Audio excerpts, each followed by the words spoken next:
So in this segment, we're going to be talking about Britain losing £515 million a week as exports to our European partners falls.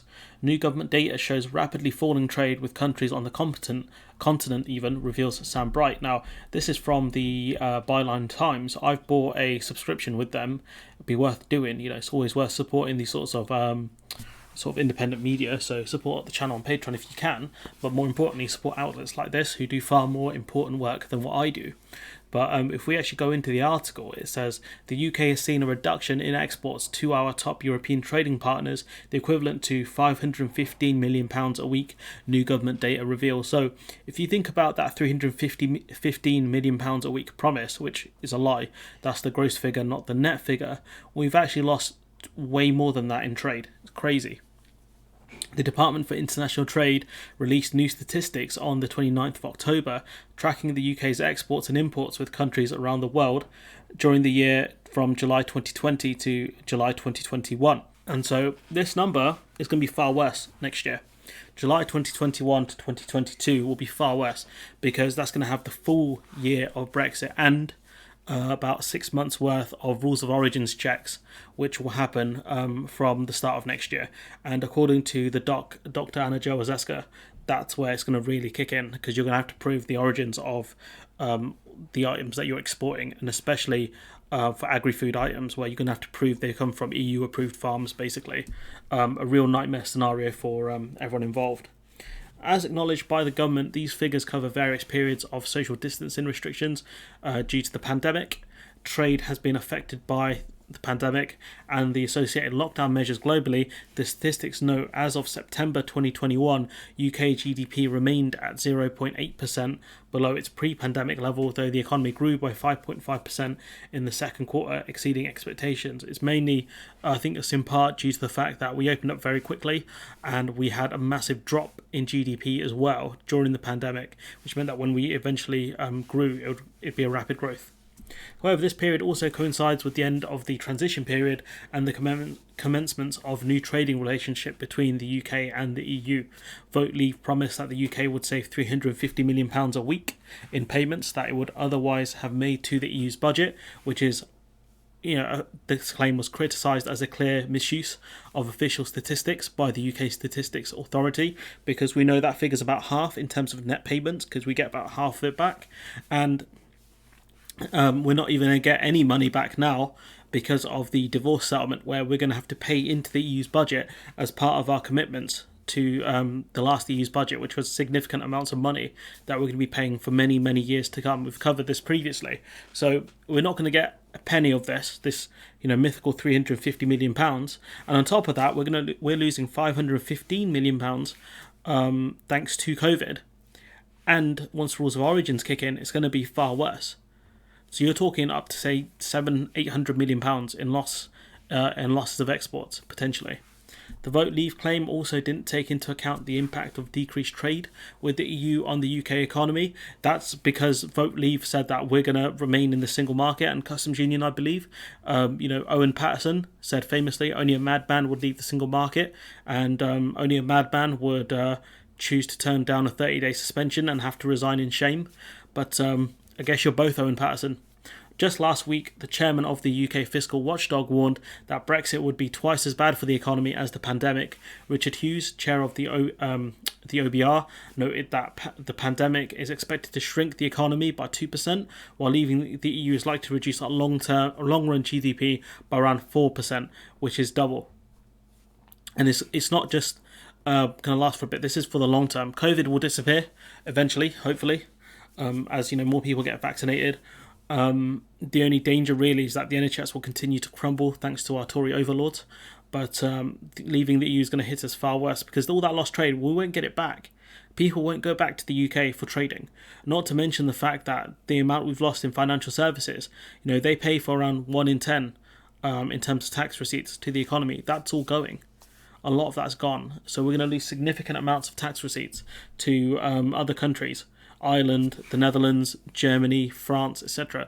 They're all going to benefit massively. Even the Swedes and the Finns are going to benefit massively from Brexit.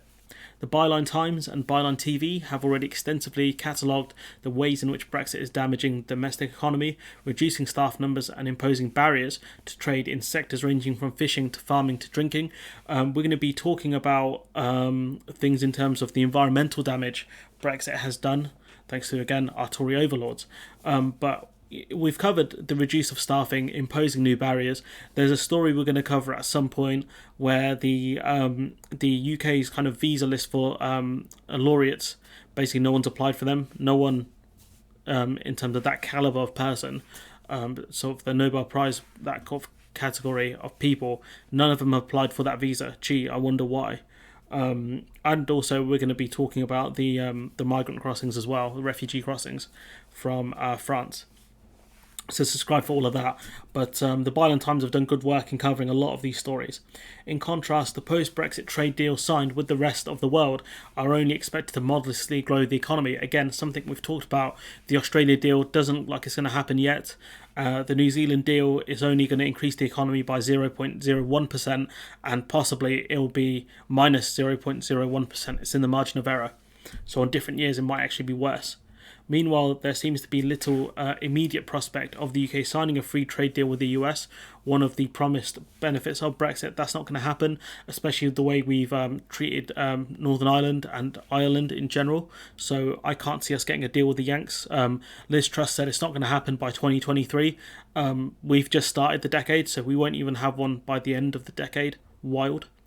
By its own estimates, the government expects the US free trade deal to boost GDP by up to 0.16%, which, again, that's going to be over the long run and a very generous estimate, most likely, knowing this government. There are two possible outcomes from the government's current trade strategy. Either we'll replace this lost trade with more distant countries, massively increasing costs and emissions. If you look at the countries we're trying to do deals with, Brazil, Australia, New Zealand, the US, these are, so many miles away from us, across oceans, and massive land masses. So it's just crazy that we're doing this. So that'll either happen, we replace trade with further away countries. We'll fail to replace the trade, meaning less business, fewer jobs, lower incomes across the UK. So it's either we get the trade through other countries or we don't get the trade at all. They're the two options here. So Naomi Smith, chief executive of the internationalist campaign group Best Free Britain, told the Byline Times, "The way forward is clear. We need to rebuild trade with Europe by improving the government's threadbare deal, which has left businesses floundering, our creative sector faltering, and our country, of course, fought a trade war with our largest trading partner." Now, that's something we'll talk about in another video, because there's a lot to talk about with Article 16, and I mean probably about 8 to 10 videos worth of content to do.